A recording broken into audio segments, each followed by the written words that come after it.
Como havíamos combinado, esta aula nós vamos estudar a limitação do modelo atômico de Rutherford e estudaremos não só o modelo de Bohr, mas o que levou ele a construir o seu modelo atômico. Então vamos à aula. O modelo atômico de Rutherford não conseguiu explicar um ponto muito importante.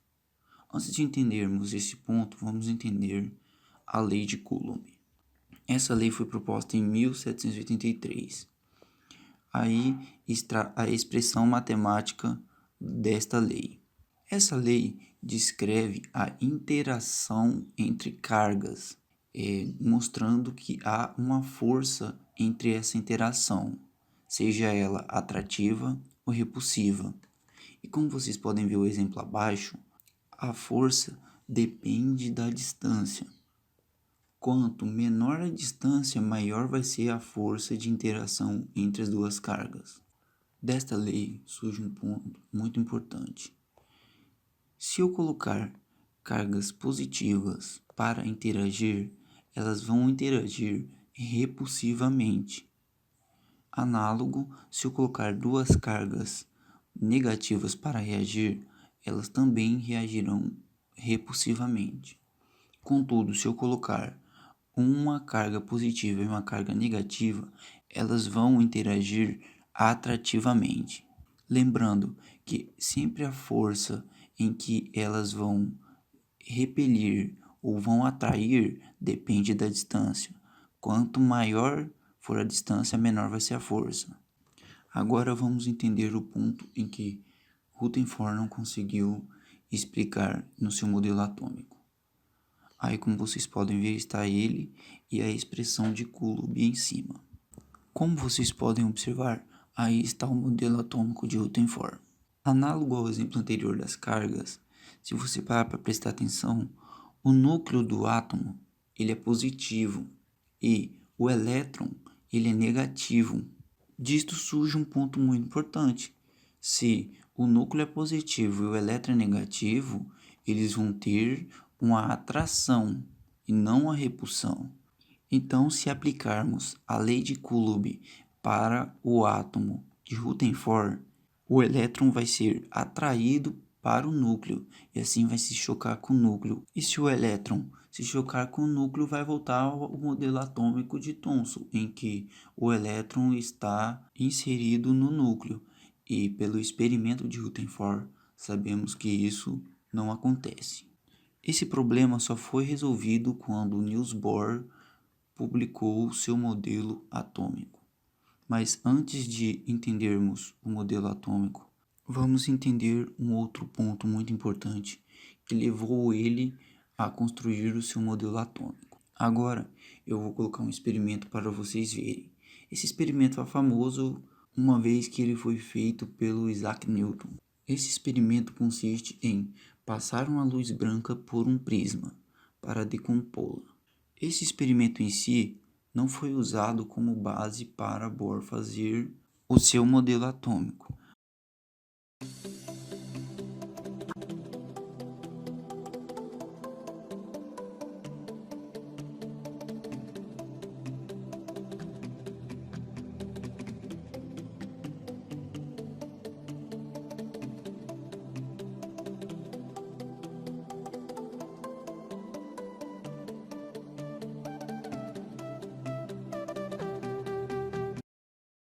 Como eu havia dito, Bohr não usou esse experimento como base para a construção do seu modelo atômico. Contudo, há um experimento análogo a esse em que Bohr utilizou para poder criar seu modelo atômico. O experimento em que Bohr utilizou foi estudado primeiramente por Balmer, que é um matemático. O experimento consiste em passar por um prisma a luz emitida por alguns elementos, diferente do experimento que acabamos de ver, que passamos a luz branca pelo prisma. Então, eu vou colocar o experimento para vocês observarem.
Como vocês observaram, quando passamos a luz emitida por alguns elementos por um prisma, forma uma espécie de linhas, sendo que essas linhas é conhecida como espectros de linhas. Cada elemento tem um espectro de linha diferente, como vocês podem ver. O hidrogênio teve uma, o neônio teve outra, o hélio também teve um, todos têm um espectro de linha diferentes. Como eu havia dito, primeiramente foi um matemático que estudou esse espectro de linhas. O que ele fez? Ele fez uma equação em que relacionava a frequência dessas linhas com um número inteiro. Esse número inteiro, como vocês podem observar, é o n. A princípio, como foi um matemático que fez a equação para essas linhas do espectro de linhas, esse n não teve nenhum significado químico. Contudo, vou pedir para vocês prestarem muita atenção no n e na frequência, representado pela letra V. Como eu havia dito, Rutherford não conseguiu explicar o porquê o elétron não era atraído pelo núcleo. O modelo atômico de Bohr explica então o porquê o elétron não é atraído pelo núcleo e explica também o espectro de linhas estudado pelo matemático Balmer. Então vamos ao modelo atômico de Bohr. Bohr disse que o elétron ele só pode estar em certos estados estacionários. Quando esse elétron está nesse estado estacionário, ele tem energia fixa e definida. Por exemplo, eu representei o núcleo com uma bolinha verde e o E1, E2, E3 e E4 são estados estacionários que têm energia definida e diferentes.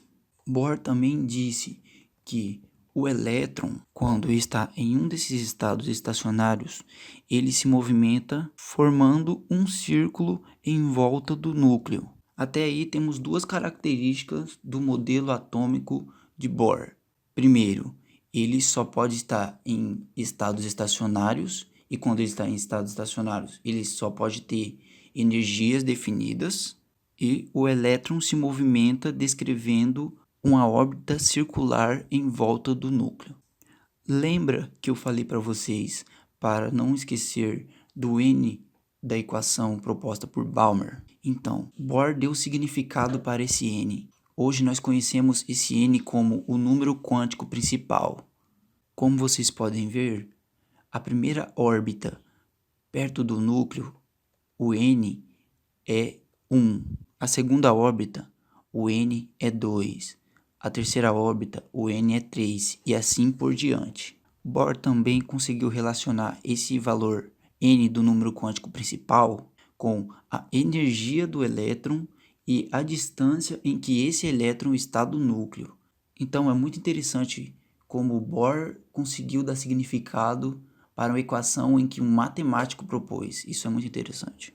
Como eu havia dito, o elétron, quando ele está em um desses estados estacionários, ele tem energia fixa. Contudo, nós podemos fornecer energia para esse elétron. E o que acontece quando esse elétron recebe energia? Eu ilustrei aí na tela para vocês verem como que funciona. Vamos supor que um elétron tem energia E1. Se você fornecer energia para ele, ele saltará para o estado estacionário E2 com mais energia. E assim por diante. Se você tem um elétron no estado estacionário com energia E1, se você fornecer mais energia ainda para ele, ele vai saltar para o estado estacionário em que a energia é E3. Então, o salto depende do quanto de energia você fornece para esse elétron. Então, vimos a perspectiva em que você fornece energia. Mas o que acontece com esse elétron após ele receber essa energia? Agora vamos ver a perspectiva quando esse elétron retorna para o estado estacionário. Nós podemos denominar esse estado estacionário também como sendo camadas. Por exemplo, o estado estacionário 1 é a camada 1, o estado estacionário 2, camada 2 e assim por diante. É muito interessante quando o elétron volta. Quando o elétron retorna para sua camada, é um dos fenômenos mais lindos que acontece visualmente. O que acontece então quando o elétron retorna para a sua camada. Ele emite luz, ou podemos dizer que ele emite um fóton. Na química, isso é muito importante, porque cada elemento vai emitir um fóton com cor diferente, porque esse fóton terá energia diferente. Então, a cor está relacionada com a energia em que o fóton tem. Inclusive, quando eu fiz o técnico em química, esse foi um dos experimentos que nós fizemos lá. Então, eu vou colocar um experimento aí para vocês verem como que é o experimento. E para encerrarmos o modelo atômico de Bohr, eu vou listar para vocês as principais características de seu modelo. E é interessante notar que Bohr propôs esse modelo por meio de postulados.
Aí está as principais características do modelo atômico de Bohr. Como vocês viram, nós já estudamos eles, é só para reiterar. É interessante que ele propôs esse modelo em 1913. E o modelo dele consegue explicar o porquê os elementos emitem cor ao serem aquecidos, sendo que, como eu já expliquei, os elementos emitem cor porque o elétron salta para uma camada com mais energia e, ao retornar, ele emite essa energia em forma luminosa, que é a cor que nós observamos. É interessante notar que quando o elétron sai de uma camada com menos energia e vai para uma camada com mais energia, disse que esse elétron está excitado. Chegamos ao final de mais uma aula. Espero que tenham compreendido. Se caso ficou alguma dúvida, pode deixar nos comentários que eu vou estar respondendo vocês. A aula que vem nós vamos estudar quais foram as descobertas que levaram à criação do modelo atômico atual. Até a próxima aula.